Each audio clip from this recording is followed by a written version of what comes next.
Hey everybody, welcome to this episode of Car Wash Magazine Live. I am your host, Matt DeWolf, Editor-in-Chief of Car Wash Magazine.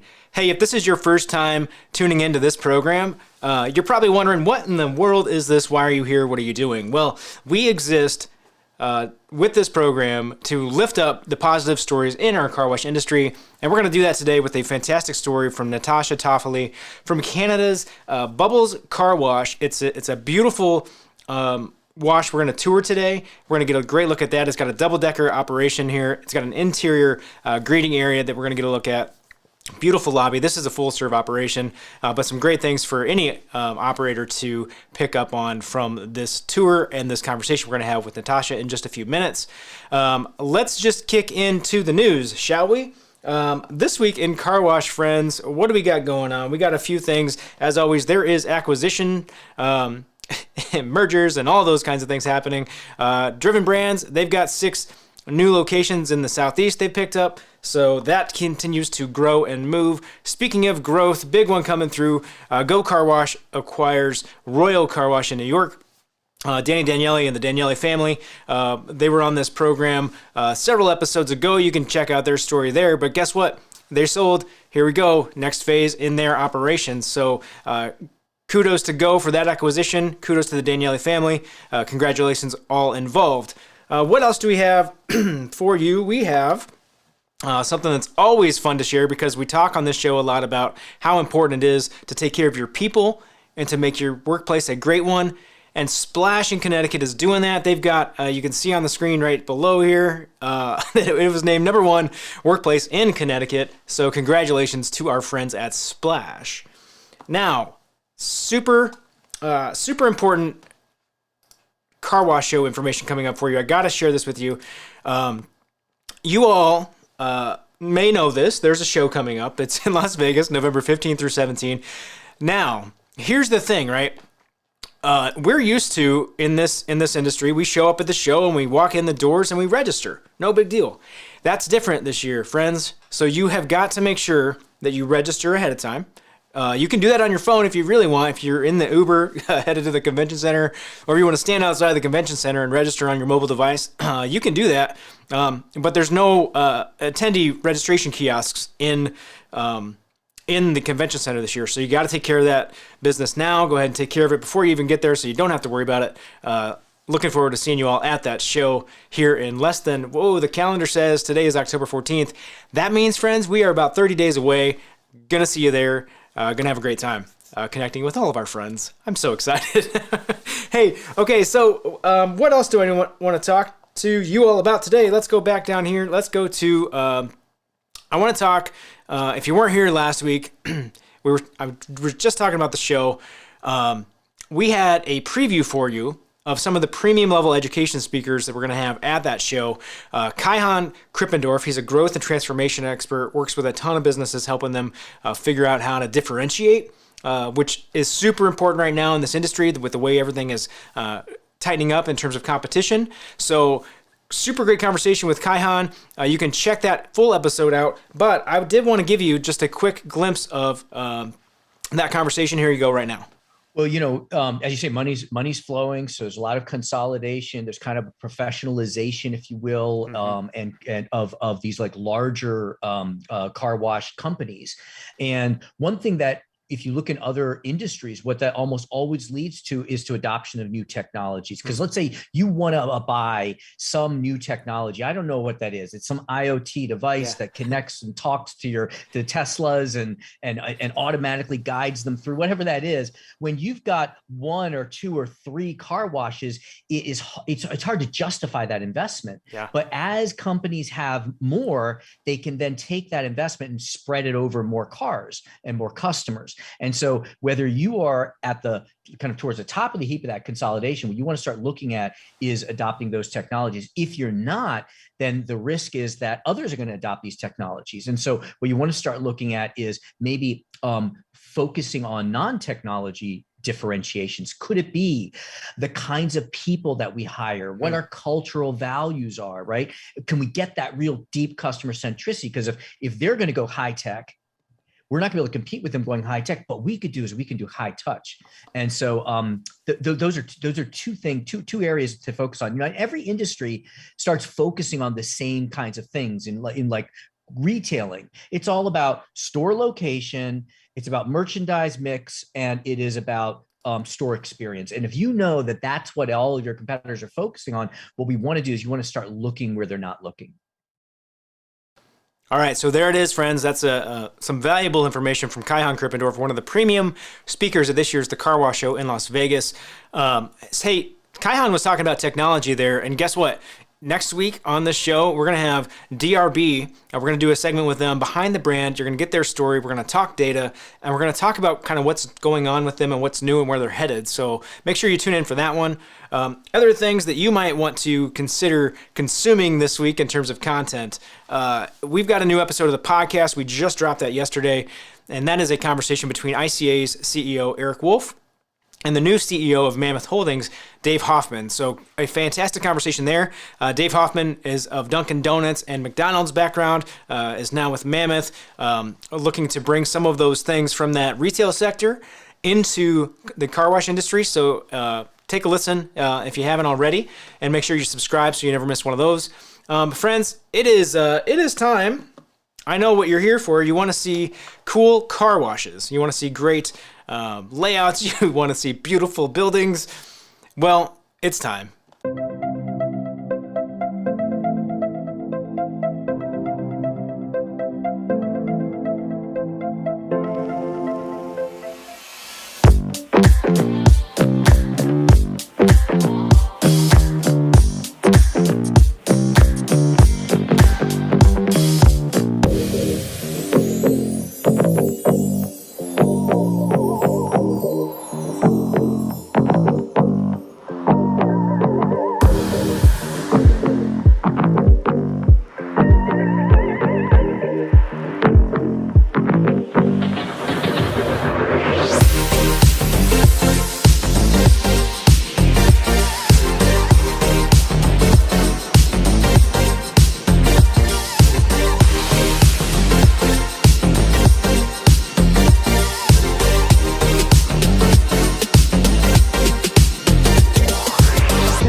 All right, and now joining us on the program is Natasha Toffoli from Canada, joining us to share a little bit about Bubbles Car Wash. Natasha, welcome.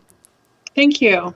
Hey, so I know Bubbles has a great story there in Canada. Can you just share a little bit about that and give us kind of the background on what Bubbles is and what you all do?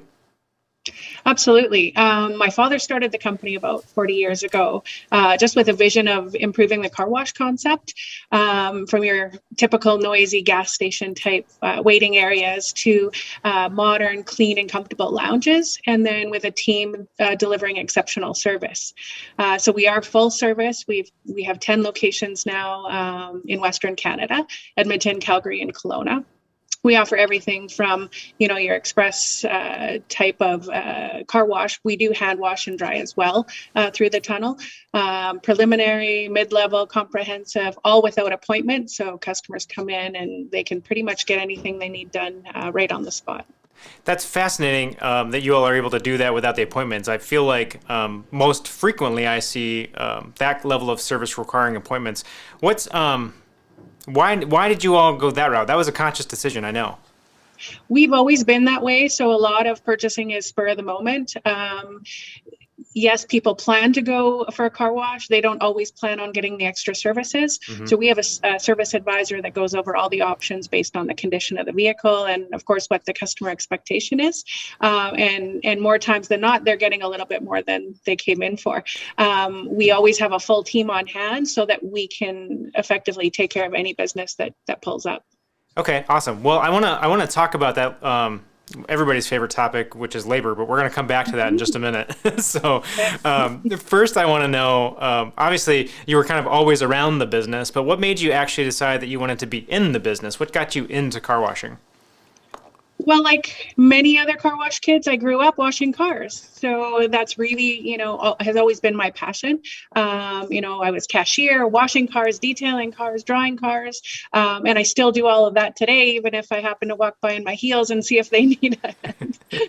But, it's just always been the service industry has always been something I've been drawn to.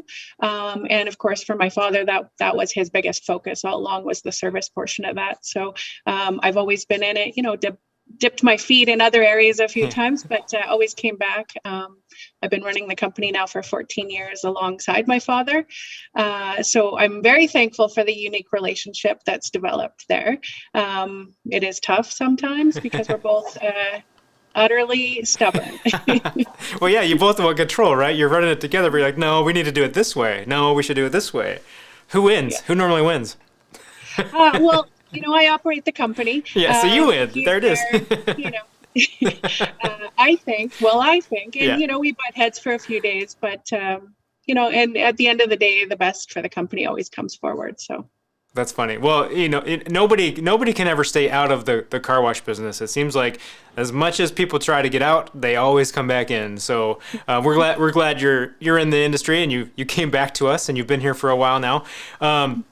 I can see behind you this beautiful new location that you guys have, and I can't help but noticing that it's 2 stories. So can you tell me why? Like, what were you guys going for there? Well, we bought the property and, there were some restrictions from the city for greenscape areas and that sort of thing. And we were working on 1-story typical designs for months and months. And at that point, we went to the car wash show in Europe, toured some of the 2-story facilities. Really, a lot of the car washes there are old warehouses. So yes, there will be a couple of floors to them. We were in Germany, saw the Mr. Wash facilities. And of course, those are gigantic. Yeah. But I came home with that, hey, let's try the 2-story and see if we could put that on the piece of dirt. And it fit very nicely. I have to say that the public perception is, they're in awe. Yeah. Everybody wants to know what's upstairs. What do you do up there? And, my car didn't go upstairs. Well, you need to get detailing. So it's definitely, a question I get everywhere. You're new. What's upstairs? Yeah. How do I get up there? That's funny. And that's, for you all, that second level is all detail, correct? Yeah. So we've got, over the tunnel area, we've got our offices, okay. But over the whole main body of the building is all of our detail. So it's 7,500 square feet of detail. Nice. Which comes into play of this whole concept of being able to do kind of detail on demand almost, right? Like being able to come in without appointments. You've got the space, you've got the manpower, you have all the things to be able to fulfill on that customer promise. That's awesome. That's awesome. I love the look of your site. Thank you. I want to talk though, obviously in the last, 20 years or so, we've been seeing this shift. At first, a slow shift to express models. In recent years, a really big boom in the express model and express side of things. Why have you all chosen to really focus in and stay full service? We've always been full service, so that's who we are. And, really, our customer service has always set us apart, but more so now that, over the last 15 to 20 years, operators have abandoned that full serve model for the express. So really, we're at the forefront of our local markets. Yeah, it helps when everybody else kind of parts ways for you, right? Like they opened up a niche for you. Exactly. So, there's single operators here and there, but most certainly, we have the biggest brand in the West. Well, one of the biggest things that everybody comes back to when you start thinking about full service, and we talked about it with having to kind of keep a full staff, is labor. Obviously, that's hard. It's been hard. It's been hard during COVID. Hard now that we're sort of toward the end of COVID, I hope. And what are some things maybe that you do that help you kind of keep staff and keep people on payroll there, so that you aren't having to chase people down and can continue to provide that level of service that you all kind of want to do? Historically, and even now, 80% of our workforce has always been the stable longer term. So many of our employees have been with us for more than 15 years. And really, I think we pride ourselves on treating everybody like family. So we have big gatherings, company-wide Christmas parties, Labor Day events, where they can bring their families. Just a close knit, friendly group. And I think that's a big part of it. They have to like to come to work. It has to be fun and comfortable. And I think we provide that. 20% is always, the rotating group. And historically, that's been fairly simple to, revolve and get new bodies in the door. But yeah, COVID that's a whole other story. We could spend several hours just trying to figure that whole beast out. Absolutely. I know Canada has seen several lockdowns. I know you all were having some challenges with supply chain, just trying to get your operation up and off the ground here with the newest location. Is there anything that COVID maybe has taught you, or any silver lining that you're taking away from this whole thing? Well, COVID's really taught us how to control our labor and keep those 80% happy and employed. Like right now, we're all running still on reduced hours because of this fourth wave. Again, we had totally planned on opening regular, and we started the hiring spree, and the fourth wave came upon us. And at this point, we're inching towards another lockdown, which I hope is not the case. But we've got the worst numbers in the country at this point. So it's difficult for sure. But COVID has taught us, how ways, I guess, that we can save and things we can do to still serve the customer in the highest standards that we do, but with reduced expenses. Yeah, I mean, it is not easy to try and keep a staff for that, and to not know when you're going to be open, when you're going to be closed, when people are going to be, even just comfort levels, right? Of like full service operation versus I don't really want anybody else touching my vehicle or in my vehicle. But kudos to you all for for making it through that. And I think you guys are doing a really, really nice job of making your buildings really welcoming, and they're big and open, and like it just feels like a good space and something that you want to go do. No, absolutely. And for us, it's all about the customer. So we can't offer them some noisy little dirty lounge. They have to feel important, comfortable, and that's just part of the whole service. So when people come to us, it's not just because they need a professional hand wash or a detail. They come for the trust in the brand and the level of service and their experience. Well, and I think that shines through too, what you were saying about with 80% of your people staying with the company for so long, that culture of it feeling like a professional place to be and a professional place to work and being familial. I think that's all really, really important when you start thinking about your talent pool. And nice job on that front too. I can't say enough nice things about what I see behind you, what we saw in the video earlier. It looks beautiful. Thank you so much. But so I have to ask then, you have all this beautiful and shiny and great things going on right now. What's the future look like for Bubbles? Where are you guys headed? Well, we've got 2 more locations slated for development in the very near future. We're working on another Calgary one now, probably be much like what you see behind me, sorry. And then another one for Saskatoon. So we're actually branching out one more province to the east. Okay, nice. So steady growth, one might say. Yeah. It's a lot of work and a lot of investment, but certainly something that we're looking forward to doing. And we're always looking to expand into markets that could be served by our services. Just building that team. Yeah. I was going to say, is there anything, I was thinking about scaling this thing, right? And like scaling full service is a little bit more complex than scaling an express kind of operation. Is there anything that you all have found really helpful when you do that, when you go from one location to another and try to prop that up? Do you guys, I mean, obviously there's like process manuals and that kind of thing, but is there any one thing that's really been beneficial for you in terms of getting that next location up and operational quickly? It definitely is the training. So we always bring a transition team with us. So at the new location behind us, we still have a few members from our transition team working while we're hiring, recruiting, training.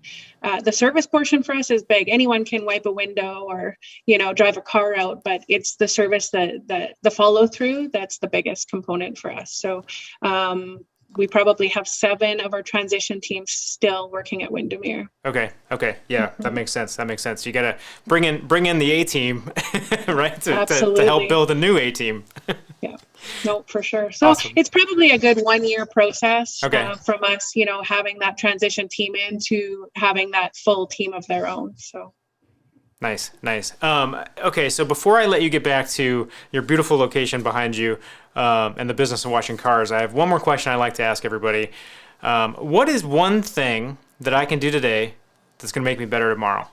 I think it's just following the new innovations, seeing what can make the process more efficient in your business. For us, we're full serve hand wash, the detailing, and I'm hopeful that there are more technologies available to help automate and make the process more efficient on our end as well. Awesome. Hey, Natasha, I'm going to let you get back to it, but thank you so much for spending some time today with us. My pleasure. It was good to be on the show. Hey, everybody watching at home, you know where to go to find more stories like this. That's carwashmagazine.com. If you just want to be inspired, you want to see beautiful washes and hear some average jokes, you can do that there. And until next week, my friends, there's just one thing you need to do when you're out there killing it, washing cars, and that is, you got it, keep it clean.